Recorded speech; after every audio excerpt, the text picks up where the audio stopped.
प्रिय विद्यार्थी, बगड़िया बाल विद्या निकेतन ऑनलाइन क्लास में आपका स्वागत है। आज हम पढ़ रहे हैं क्रिया। पिछली ऑनलाइन क्लास में हमने क्रिया के भेद और उसकी परिभाषा के बारे में पढ़ा। आज हम क्रिया के जो भेद हैं उन्हीं में पढ़ेंगे। क्रिया के दो भेद हैं, एक है कर्म के आधार पर और दूसरा है रचना के आधार पर। आज हम पढ़ रहे हैं कर्म के आधार पर क्रिया के भेद। कर्म के आधार पर क्रिया के दो भेद होते हैं, अकर्मक और सकर्मक, यानी एक कर्म के बिना और एक कर्म के साथ क्रिया दो प्रकार से होती है। पहला है अकर्मक क्रिया। जिन क्रियाओं के साथ कर्म नहीं लगाओ और क्रिया का सीधा प्रभाव या फल कर्ता पे पड़ता है, उन्हें हम अकर्मक क्रियाएं कहते हैं। जैसे दो उदाहरण दिए हुए हैं।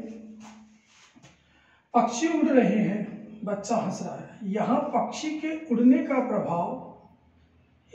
का जो प्रभाव है वो सीधा पक्षी पे पड़ रहा है, यानी ये कर्म है, ये कर्ता है और ये क्रिया है। यहाँ कर्म नहीं है, सीधा प्रभाव इसके ऊपर पड़ रहा है। ठीक ऐसा ही बच्चा करता है और हंस रहा है, क्रिया है। इस क्रिया का सीधा प्रभाव इस बच्चे पे पड़ रहा है, बीच में कुछ भी नहीं है, यानी बीच में कोई भी नहीं है, कर्म नहीं है, अतः ये एक अकर्मक क्रिया होगी। दूसरी है सकर्मक क्रिया।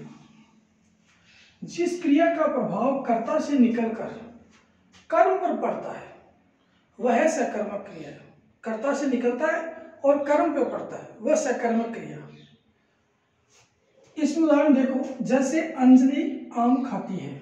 यहां अंजलि जो करता है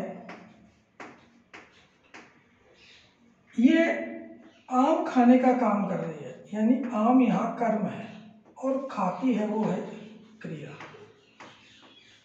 अब अंजलि जो खाती है तो किसको खाती है? आम को।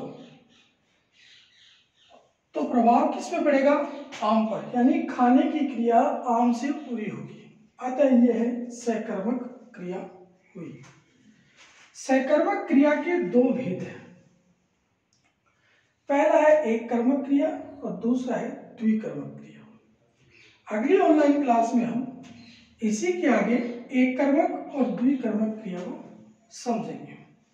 सीधी भाषा में अगर हम अब देखें, आज हमने क्या पढ़ा, उसमें हमने पढ़े क्रिया के भेद। क्रिया के दो प्रकार के होते हैं, कर्म के आधार पर और रचना के आधार पर। हम पहला भाग हमने पढ़ा है कर्म के आधार पर क्रिया का भेद। उसमें सबसे पहले पढ़ी है हमने सकर्मक क्रिया, दूसरी हमने पढ़ी है अकर्मक क्रिया। अकर्मक और सकर्मक क्रिया। अकर्मक क्रिया वो होती है जिन क्रियाओं के साथ कर्म नहीं लगा होता है और जिनका प्रभाव सीधा कर्ता पे पड़ता है, कर्ता पे ही पड़े वो होता है। उदाहरण दिया था, पक्षी उड़ रहे हैं, यहाँ उड़ रहे क्रिया का प्रभाव सीधा कर्ता पे पड़ रहा है, अतः ये अकर्मक क्रिया है।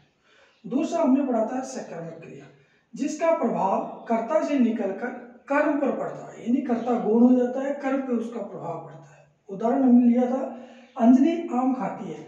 यहाँ खाने की जो क्रिया है, ये खाती है, जो खाने की जो क्रिया है अंजलि की वो आम है, यानी खाने की क्रिया पूरी करेगी तो अंजलि, लेकिन इसका प्रभाव किस पे पड़ेगा? आम पर, क्योंकि साधन क्या है? आम है, जिससे वो अपनी क्रिया पूरी करेगी। फिर हमने क्रिया के भेद, एक कर्मक और द्विकर्मक क्रिया। अगली ऑनलाइन क्लास में हम इन्हीं क्रियाओं को आगे पढ़ेंगे। तब तक के लिए धन्यवाद।